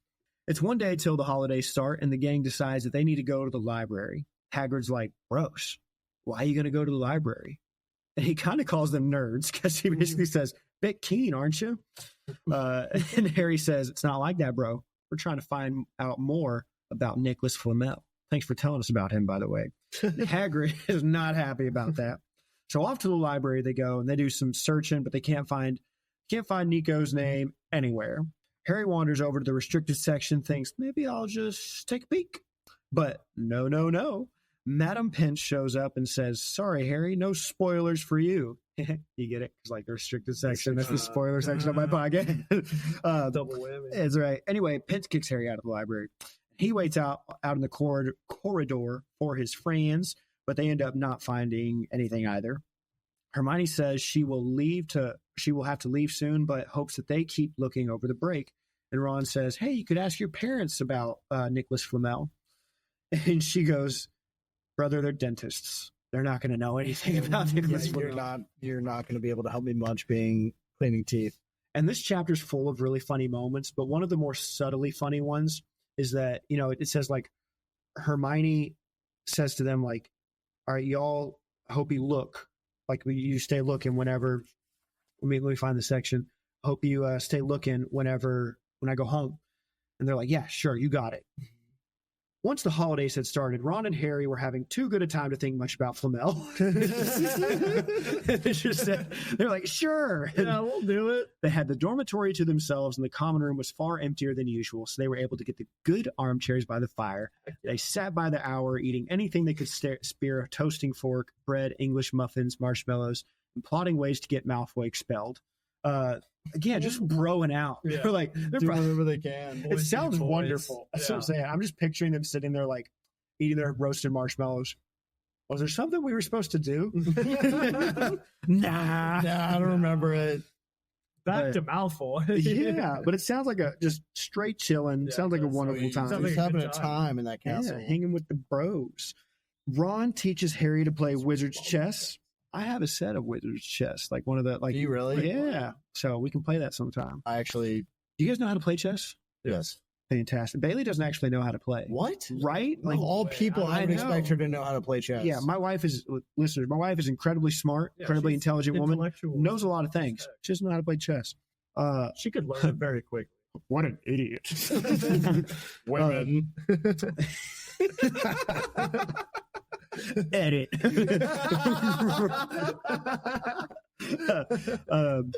We notice Ron's set trusts him because he's a boss and he's really good at chess. But Harry's set he borrowed from Seamus, and they don't have faith in him at all. They're backseat gaming the whole time. They're like, no, don't move me over there. Move him. We can get rid of him. I love that part. Yeah. There's a sad line. I wrote it down, or I made a note of it. It says, on Christmas Eve, Harry went to bed looking forward to the next day for the food and the fun, but not expecting any presents at all. Oh. Yeah, I mean, he never got any of any of the previous Christmases, so he was just like, I didn't know that what's he one didn't more? ever They did. gave him crappy gifts. Yeah, they gave him Yeah. garbage. Like one year they gave him a coat hanger. Wow. But Thanks. the next morning he gets up and he does get some. Expect the unexpected, Harry. Absolutely. That's right. Harry says, look, Ron, I got presents. And Ron's like, yeah, what'd you expect? It's Christmas. Ron doesn't get it. So it's present time. We're going to go through some of the presents Harry got. Hagrid got Harry a whittled flute made of Sick. wood. I would hope so. Listeners at home can't see this. It's dawning on Austin now that's the SpongeBob reference. Yeah, the SpongeBob flute. Do you remember that SpongeBob gets Squidward for Christmas? Oh, yeah, the wooden clarinet. Yeah, the wooden clarinet. He starts playing it, and then like the guys like pop up out of the clarinet, like Yeah. That's what that made me think of. And then he's like so sad after he's like, "Oh my gosh, he made this for me," Yeah, and it was very, very sentimental. because he didn't get SpongeBob anything, No. and she was just like pooping on him the entire time. He's like, "Get out of here, man!" Like, Yeah, I wonder if Harry got Hagrid something. Because Harry's like, nobody gets me a present, so. I shouldn't get anyone. Yeah, I'm just gonna do the same thing. Oh my gosh, Harry Squidward. But yeah, that's what made me That's a think great of. reference. I'm the boy who lived. But that's what that made me think of. SpongeBob is So funny. Squidward. The Dursleys got him a 50 pence piece, which I looked it up. That's 63 cents and like the equivalent. So they gave him 63 cents worth of money. Nice. But here's the thing. That It's a reminds me- coin. What does it remind you of? It reminds me of another SpongeBob reference of like, would you trade SpongeBob for 62 all cents. the change that I have in me pocket? Depends how much you got. 62 cents. I'll take the money. Mr. Krabs! So you'd sell SpongeBob out for 62 cents. Yeah, absolutely. No. What, you think I should have gotten more? Yeah. Oh my god. SpongeBob basically just copied Harry Potter. No, I mean they pretty much did. But But it's I- really only 63 cents. Like whenever you transfer it over, gosh, why did Ron get so hyped about that then? because it's Muggle money. He's like, I don't know what. I don't know. Oh yeah, because because that's so cool. And I like how Harry just laughs. And he's like, bro, you yeah, can have because it. like you can have it if you want. He gives that to him. Is that? I thought he gave that to him while they were playing chess. I don't know why. like they were betting. Yeah, If I thought- you win, Yeah, I'll give you exactly. this 63 Yeah. cents. Deal. Ron's also poor, so I'll take it. Yeah, true. But He'd be on that. I did look it up, and there are some rare 50 pence pieces that do sell for a few £100s. Okay. So hold on to that little piece, Harry. That might be worth something one day. They're doing the it's like same the thing. pennies. They do the same thing with pennies. Yeah, and it's like all old coins in general. Those presidential coins that mean nothing after the Yeah, election. I know. So anyway, Harry gives Ron the coin. Mama Weasley gets Harry the famous Weasley sweater, which I want to get with my initial on. Dude, that'd be That would be sick. really. I mean, my last name is Watson, so I can get one like the Weasley one in general. But Ron is upset because he No, always. because it does your first initial. That's true, but I can make it work. Ron's upset because he's like, I always get a maroon one. And Harry's is emerald green, just like his eyes. Oh, it's gonna make his eyes pop. You know what I'm saying? Cool, yeah. And he also gets a large box of fudge. And I was upset when me and my wife went to Universal this last time. I did not get any more butterbeer fudge, and there was a reason for this. Oh, no. Our last night at the park, I was like, you know what? I'll just get some. Like we were wanting to leave, I was like, I'll just get some tomorrow morning before we go. And I remember thinking, but that's an if. If we You go, know, if we Yeah. are, but I was like, I'll just get some tomorrow morning, because I proposed to my wife in Diagon Alley, and I was like, this is our last trip to Universal with these passes. It'll be romantic if we go to Diagon Alley one last time and like say goodbye, and then I'll get my fudge and go.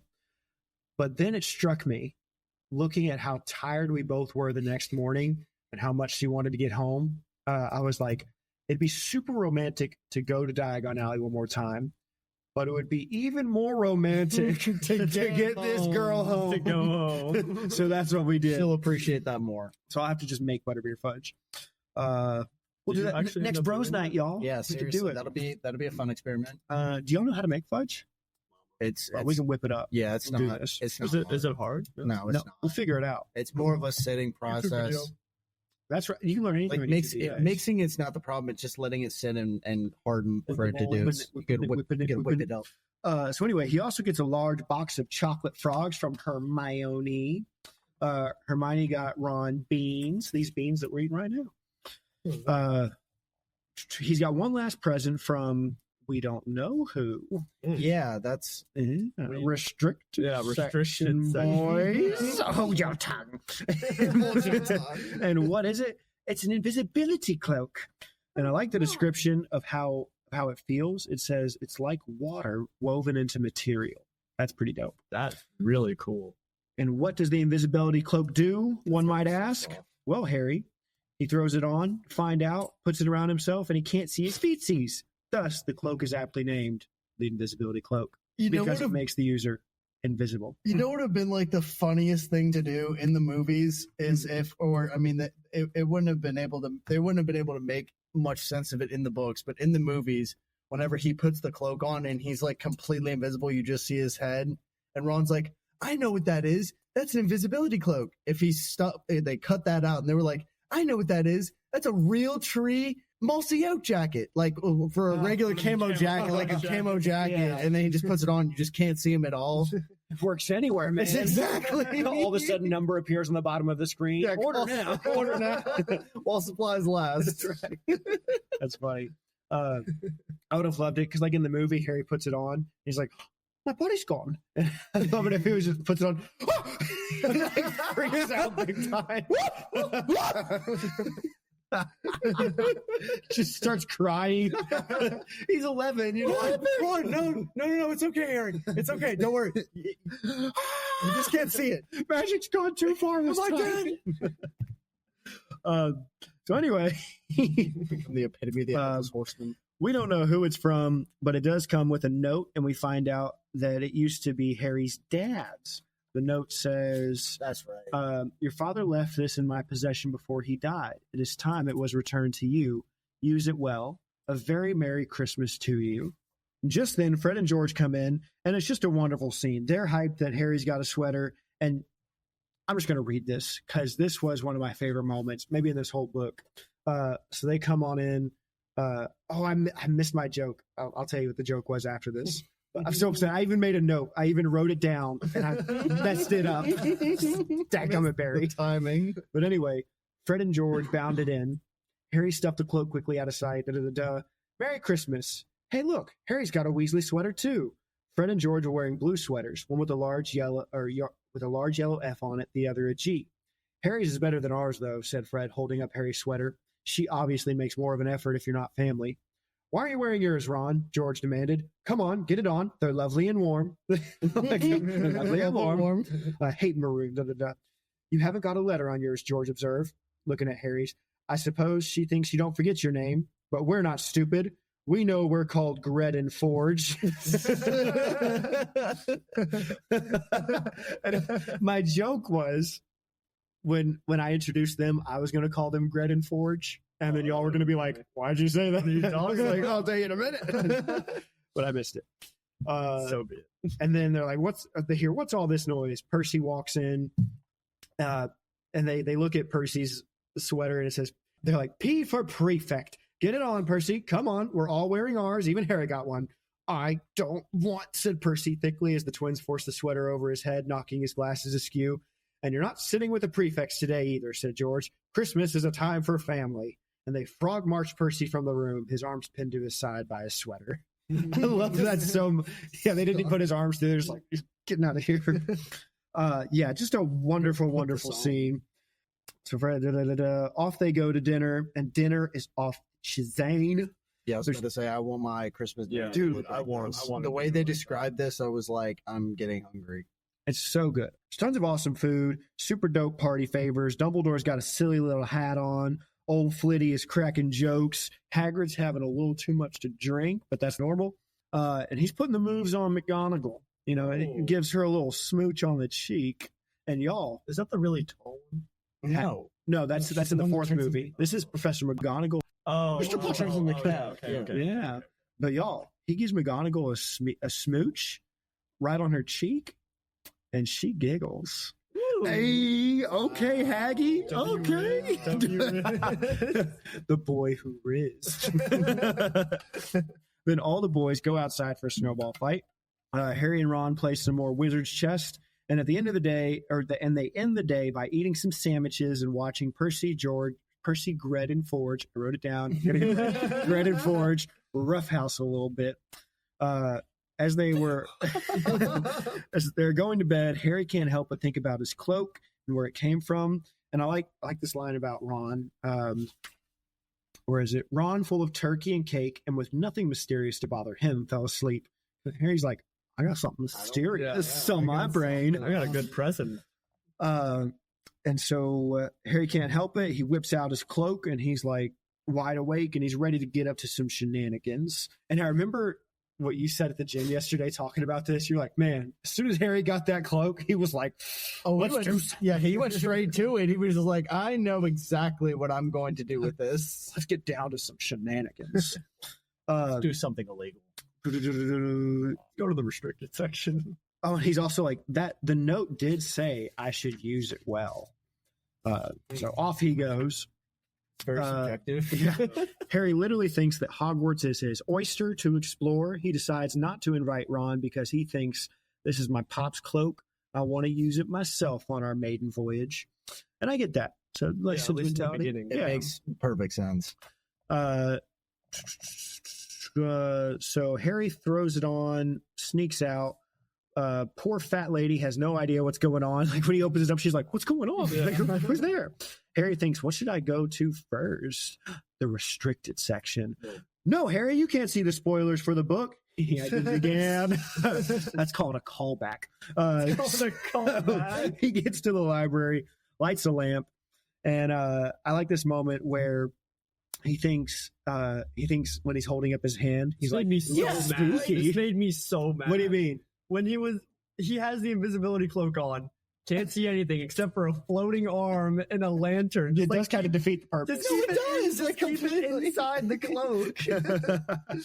We were watching it. I was like, don't be suspicious. Yeah, don't be suspicious.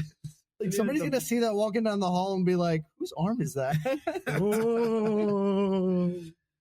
Being haunted.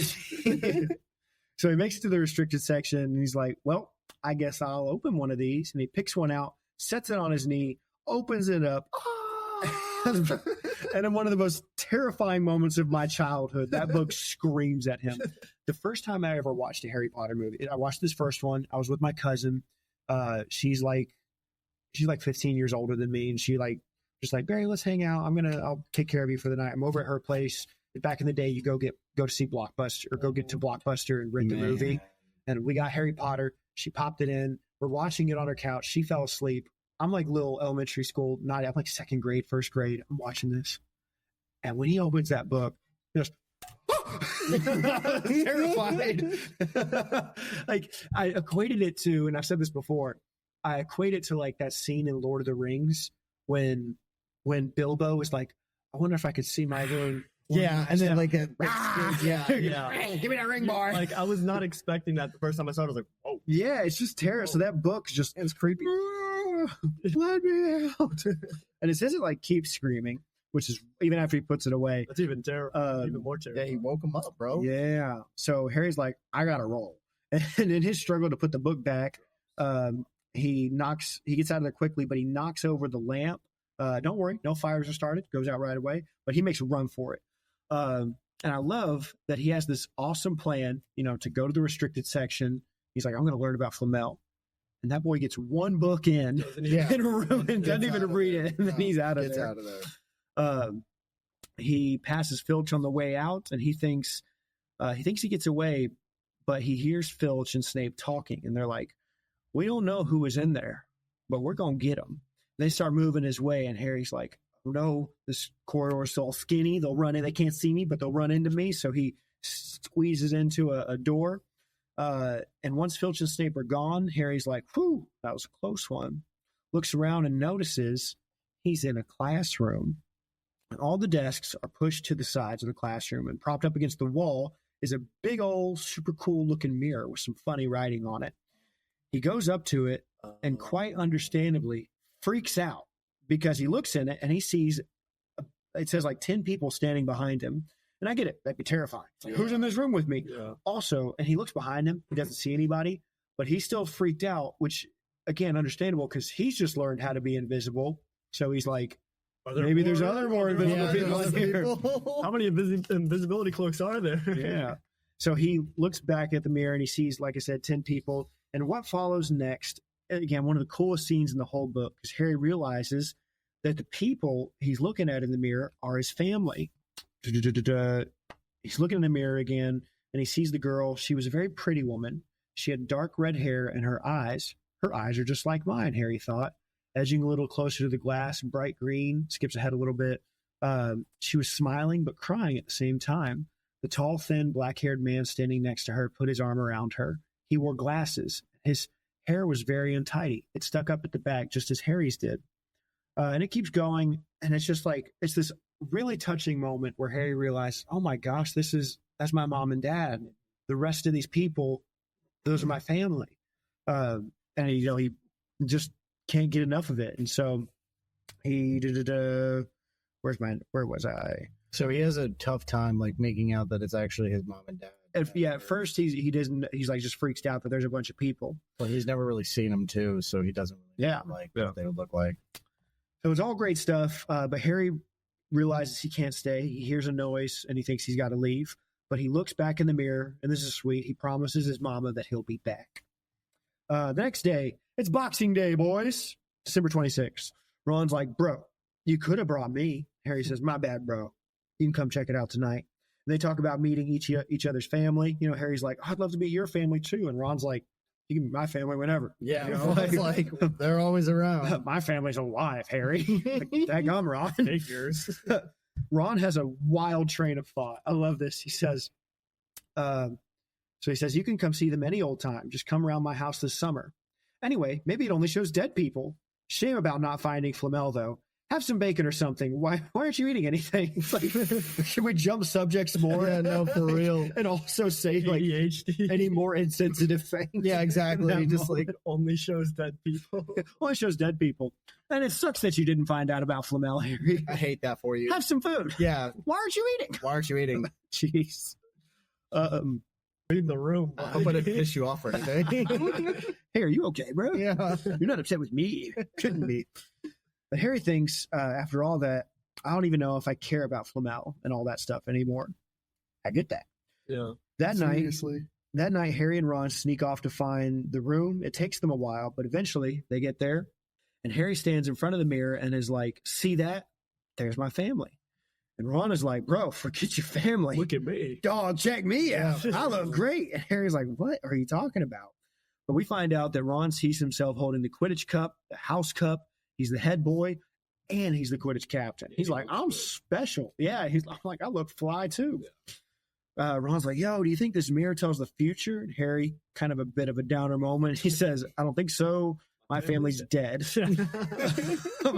Ron's like, be cooler if it did tell and they fight over the mirror for a minute. They're like, I want to see my family. I want to see me. My family more. I don't care. And so I got to side with Harry on this one. Ron ends up getting punched. Makes me think of in the 6th movie when they fight over the book. Yes, Remember exactly. that? Yeah. They hear a noise and they're like, oh, we got to go. And Mrs. Norris, the cat, walks in. And they don't know if cloaks work on cats. And I wish I'd looked that up because I can't remember if it does or not. But anyway. It doesn't because the cat follows him. I mean, it does, but maybe she just smells them. I'm talking about can she actually see them? Oh, that's true. You know? But anyway, they bounce. The next day, Ron warns Harry not to go check out the mirror, but Harry's like, chill, bro. You sound like Hermione. You're not my man. That night, unsurprisingly, Harry goes back to the mirror. He settles down in front of it and thinks, ain't nothing going to stop me from sitting here all night. But something does. Someone says, back again, Harry? Harry turns around to see the Albus Dumbledore chilling in a desk. And it's a pretty dope setup. He's just like sitting there in a desk, just chilling in the classroom. I've been waiting for you. I've been expecting. No, it's not Snape, it's Dumbledore. It's just funnier to say than Snape's voice. And this is our first Dumbledore and Harry conversation. Dumbledore gets out of the desk and sits on the floor next to Harry. And I like that. Just, gets up next to him. Dumbledore says, Dumbledore says, so I guess you figured out what this mirror does. what the Mirror of Erised does. Harry says, nope, I didn't even know it was called that. And what follows is like a cool teaching moment between Dumbledore and Harry, and he's like, well, basically it shows you what you want the most. It's a cool lesson with it. The happiest guy in the world will look at it, just see himself. And it shows you what you want the most. And he says, that's why you See your parents. you lonely little orphan. That's why you see your family. Sad You sad little boy. Yeah. And that's why Ron, who's always been outshined by his brothers and has like inferiority complex, Yeah. why he sees himself as having made something of himself. And then I like this moment. They get ready to leave, and Harry says, "Can I ask you a question?" And Dumbledore, cheeky man that he is, says, "Obviously, you've just done so, but you can ask me one more." And you know that he thinks he's just like the smartest dude in the world. Yeah, for sure. That was a good one. Idiot. That was a good one. He just like entertains himself with how smart he is. But you can't be too angry with him because he is that smart. Because he is that smart. Anyway, Harry asks Dumbledore what he sees in the mirror. And Dumbledore says that he sees himself holding a nice pair of socks. And later, Harry goes, you know what? I don't think he was telling the truth. But I do like Harry's self-awareness here. He goes, but it was a rather personal question. So, Of him asking what he saw. Yeah. yeah. And so that ends that chapter 12, Mirror of Erised. Yay! Woo! All right. Favorite lines, boys. What are some of your favorite lines from this chapter? I got a bunch. I would say mine is just the description of how they decorated the hall and how there were 12 Christmas trees. There was holly everywhere, mistletoes. Just the scenery of the decorations. It really paints a picture for me. I just like put up YouTube videos of that, just like want to be in there. Yeah. I started a new playthrough of Hogwarts Legacy because I was like, I want really? Christmas at Hogwarts. That's what a lot of people are doing is they're just playing Hogwarts Legacy right now just for the hall and everything and how decked out it is. And they haven't. What's cool though is like on YouTube, people like modded it out. And they've done playthroughs or walkthroughs where you just go around the whole grounds during Christmas, and that's pretty dope. That's cool. really nice. But yeah, I would say probably my favorite line is just like when Fred and George were trying to put the sweater on Percy and he was just like walking over like a penguin. frog marched him. Yeah, and I learned what that means. Like, 'cause when I was first reading this book, I was like, "What does a frog march mean?" And it's like when you go through somebody's arm on each side, you like drag them. Oh, frog march them. Like, get up there. High knees, doop, doop, doop, doop, marches a bit. It's a very comical scene. So my favorite lines, I've said a lot of them already, so I won't read everything probably, but I will. I bet I'm going to read them. I love the one, come on, get it on. They're lovely and warm. Yeah. They're lovely and warm. And also, I suppose she thinks you don't forget your name, but we're not stupid. We know we're called Gredden Forge. Yeah. Sounds like Pigeon Forge almost. But Pretty close. nobody's going to get that reference, Barry. That's fine. Could have some Georgia listeners. We could have some Georgia listeners. And then I also liked when Harry's looking at the mirror and he sees his family and he recognized that it's his family. Harry was so close to the mirror now that his nose was nearly touching that of his reflection. He was intrigued by it. The Potter smiled and waved at Harry, and he stared hungrily back at them, his hands pressed flat against the glass as though he was hoping to fall right through it and reach them. He had a powerful kind of ache inside him, half joy, half terrible sadness. That's just writing right there. Yeah, that is writing. That's just good writing right there. That like makes you hurt so much for Harry. Just can for feel him to his be able emotion. to like achieve Imagine- to his parents again. Imagine when he had his hands pressed up against the mirror, pressed it a little too hard, just It falls right over. No, my family's dead again. Oh my gosh. If I do like clips before each podcast, that's the clip. No. Open it up. No, my parents are dead again. And so I also like this line from Dumbledore. I don't need a cloak to become invisible, said Dumbledore gently. Like, because Harry's like, how did you get in here? He's like, I don't need that. Bit of swag right there. What do you mean by that? You're at school, Dumbledore. And then obviously this is probably one of the most famous lines from all of Harry Potter. I have a pillow at my house with this line on it. It does not do to dwell on dreams and forget to live. Remember that. That's Dumbledore when he's warning Harry not to just sit in front of this mirror forever, not to think about it too much. He's like, I got to warn you, Harry. It does not do to just dwell on dreams and forget to live. Like, oh, wow. That's a bar. Yeah. That's a bar right there. Bar. So anyway, it's super deep. It really is. Yeah, I love it so much. We go out there, we make our dreams realities, boys. You know what I'm saying? That's what we do. I ain't just dwelling on the dream. I'm living the dream. Hey, man, active. All right, now our Transfiguration section. Things that were changed from book to movie. First, that one thing to notice, there's no snowball fights.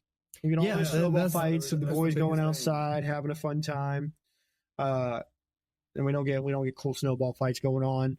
We don't get that awesome Christmas dinner party, with everybody hanging out. Yeah, they don't do. I mean, they show like everybody in the hall like eating some food and stuff like that. But not the feast. It's very like a transitional scene in the movie. But we don't get the Weasleys having their fun time together, messing with Percy. Yeah, none of that roughhousing. Yeah. There is no Quirrell interaction. We were talking about that last night. Yeah.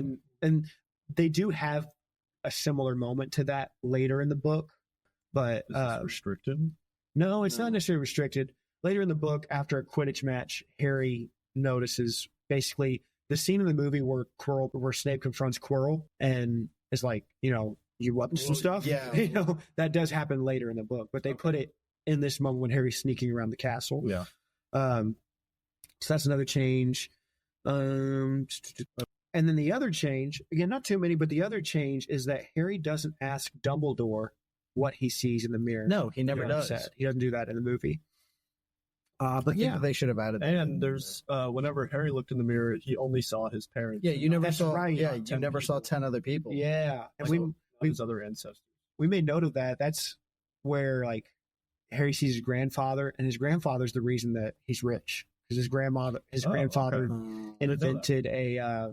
I said this in the previous episode, but his grandfather invented Sleek Easy's hair potion, which is referenced in a later book, like during the Yule Ball. Is that what Malfoy uses? Hermione uses it to straighten out her curls in book 4. Okay. But spoiler, she lives till book 4 at least. But no, yeah, and so he gets rich, and they're like, yay! But here's a question: since we kind of blazed through those transfigurations, which change would you have liked the movie to have kept the most? Like, which of these would you have wished the movie kept in the most? Between Harry not asking between Harry asking Dumbledore, between the snowball fight, and more time with like Christmas party Weasleys and stuff. I feel like the Christmas party Weasley, like just that whole interaction would be really good to see in the movie because it's already like a Christmassy vibe. Yeah, but just expanding on that in more of a cinematic sense would have been nice to see. But TV show, come through for us. Yeah, really. Come on, house. I would say probably the scene where he asks Dumbledore what he sees, just because like that's a question to ask. It's a good question to ask, but it also like in that moment you see Harry and Dumbledore like kind of relate to each other for the first time. It isn't just Dumbledore talking to Harry. Yeah. No, like Harry actually adds a bit to the conversation, showing interest in Dumbledore as well. Just to be different, I'm going to say I went snowball fight. Okay. I want Quill to get hit with that rock. That's right. And then again, there's reasons for it that we'll get into in the restricted section. Our golden snitches, so lore tidbits and all this stuff. The first one, Nicholas Flamel. I don't have too much, but he is considered to be a real life alchemist. He lived he was like around 1300s in France. The history says he was actually a draftsman. He like wrote down like public documents and like recorded those. And he was a teacher. So there's your note on Nicholas Flamel. A lot of information. He knew what's going on. The Mirror of Erised. It was created before the end of the 19th century, transported to Hogwarts. And do you know what it actually says? That writing at the top? No. You're going to kick yourself when you realize. Do you know what do you get the pun behind Erised? I don't even know what Erised is. It's desire backwards. And so, because it's a mirror, it's the word backwards. The mirror of Erised. Like hang on. And then he's writing it down. I'm actually writing this down. Oh, you're right. Yeah. Wow. Yeah. Erised. I don't like that. And I know it's funny. People's reactions are either that's so cool or that's dumb. Like, well, because It's a cool name though. They've done that with a few other things in the movies or books where they will just switch a word around. No, they did that with Tom Riddle and the name. And get this too, the writing over the top. If you just read it backwards, it says it. Now it's broken up to where it's not complete words. So, but if you put it all together, if you read it regularly, Erised stra ehru oit ub kafru oit on wooshi or wooshi. I don't know. Wooshi. But what it says when you read it backwards, I show not your face, but your heart's desire. Damn. That's really cool. Okay. That's deep, bro. That is deep. deep. Show not your face, but your heart's desire. Yeah. And then my other golden snitch, in the restricted section, if you're playing Hogwarts Legacy and you go to the library and you go to the restricted section, there are chains hanging down from the bookshelves. And so that's to make it where like you can hook your lantern. No, if you go to get a book, it makes noise. So the librarian can hear you doing that. And that's a really cool idea. I never thought I remember thinking that, like, why is there chains? And I was like, so I can hear the rattling of the chains, which Hogwarts Castle late at night, you hear those chains rattling. That's terrifying. That is terrifying. So anyway, boys, we've made it. We know what's That's right. So we see those chains right now. All right, because we in that restricted section. Madam Pence kicking out all them first years. All right. It's third floor corridor. All those who do not want to die a most painful death, get out of here. All right. And this is just for those in the know. Everybody else, though, thank you for listening. Had a great time with you. I love you so much. Thanks for staying around. See you later. Anyway, see you next week. Restricted section. So I got a few things. One, Ron plays chess. He's a great chess player. You know, there's that famous viral meme now of he's going to sacrifice himself and all that stuff. Oh, yeah. He's great at chess. And this book and the movie went to great lengths to set him up as a great tactician. And it never comes back. It never comes back. Yeah. Not in the book, not in the movie. No. It never comes back that he does this. And I think that's such a missed opportunity. That's true. Especially for the later movies, I think he would have played a big role in terms of positioning everybody where they needed to be. Because like Harry's the one who's great under pressure. Hermione's got like a lot of just brains and wits in general. And then Ron could have done a very good job in planning them all out, but they'd never do it. That's a missed opportunity. It is. Gotta give him some credit. The other thing to take note of is that the Weasleys, the twin brothers, throwing the snowballs at the back of Quirrell's turban. They're throwing snowballs at Voldemort's face. Yeah. At Voldemort's face. That's dope. So they were getting their licks in on him early. That's why he killed. I'm sure he's probably like, do something with those kids.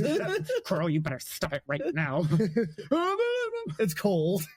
The other one, Filch goes directly to Snape. So when Harry's sneaking around, he says, "Professor, you said you wanted me to come to you in case." He doesn't say any students. He says if anybody's out of or sneaking around at night. That's what he says. If anybody's sneaking around at night, you wanted me to come tell you. And I thought that was something to take note of because what we read and this isn't in the movie. You remember in the 8th movie during the Snape flashback, we see all of Snape's memories. He has some conversations with Dumbledore and we realize, oh, he was a good guy all along. One of the things that the book has that the movie doesn't is there's an even earlier scene of Snape walks into Dumbledore's office and they're chit-chatting about Snape's like, I hate Harry. He's just like his dad. And we hear that part of the movie. But when Snape leaves, Dumbledore goes, hey, by the way, keep an eye on Quirrell. Like, he seems kind of sus. Right. And so I'm thinking I think Dumbledore was probably starting to suspect. And Snape wasn't saying, come tell me in case anything like students are out. I think he was saying it to be like, come tell me If anyone, because he's suspecting Quirrell to be out of there. So I thought that was interesting. The other restricted section, I got two more. Half of Ron's mirror stuff that he sees in the mirror comes true later on, because he's like, does this mirror tell the future? Yeah. So they do win the House They Cup. do win the House Cup. They do win the House Cup. They do win the Quidditch Cup with Ron on the team in the fifth book. That's right. That does happen in the fifth book. Yeah. They do win the Quidditch Cup. He doesn't become Quidditch captain. No, Harry's he doesn't. Quidditch captain. I don't remember him becoming houseboy either. Yeah, I don't know if he becomes head boy, but he does boy. become a prefect. He does become What is a a prefect. Prefects are like, again, we don't have them in America. They are a British thing. They're like glorified hall monitors, basically. Okay. But that's like the simplest version. I'm sure other people listening It's like a know teacher's way more pet about it. almost, is like, Yeah, they like, help out with certain school activities and things like that. I'm trying to think if there's anything else in Ron's mirror stuff. That's about it. Finally, I have a Dumbledore theory for you. oh, So at the end, it says that he looks in the mirror and he sees himself holding a nice pair of woolen socks. And I like the line that he goes, one can never have enough socks. Another Christmas is come and gone, and I didn't get a single pair. People will insist on giving me books. It's just like a funny little line. He's like, everybody just thinks, oh, smart Dumbledore. I need socks. I need some socks, man. But here's my theory. And I thought of this. It's one of those things, like you think about it by yourself and you look it up and realize, oh, other people have thought this too. But I did think of this myself without other help. I was like, I bet there's a chance he actually does see himself holding socks. Because Harry's like, I don't think he does. Here's why I say that. We know that Dumbledore's sister dies, or that she did die in the past. Right. And that's one of his greatest regrets. That's why he ended up not being friends with Grindelwald anymore. He came over to the right side. And he, like in that fight between Grindelwald and his brother, can't remember his brother's name. I can't remember his brother's name. There's Albus and the Aberforth. Between all three of those, his sister Ariana dies, and that's one of his greatest regrets. So I'm thinking that perhaps maybe Ariana, like she wasn't able to use magic. She whatever they're called. You've seen the Fantastic Beasts movies. Yeah. Those people who like suppress their magic so much that I forget what they call them. Anyway, she's one of those things.